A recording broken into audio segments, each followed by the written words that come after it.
So you replace the 12-volt battery in your Ioniq 5 or Ioniq 6, and it's already weak or dead again.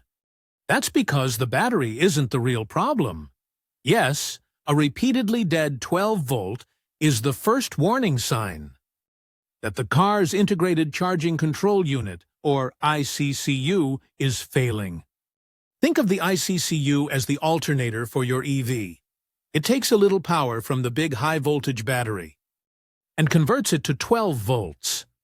That 12-volt power runs everything from your headlights and radio to the computers that wake the car up. It's also supposed to keep your small 12-volt battery topped off.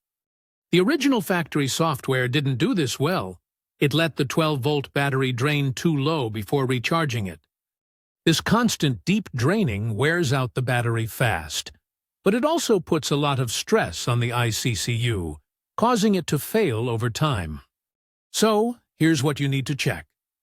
First, confirm the recall software update was done. In the US, it's campaign 997. Call any Hyundai dealer with your VIN and ask them to verify the update is on your car's service record. Second, watch for the new charging behavior.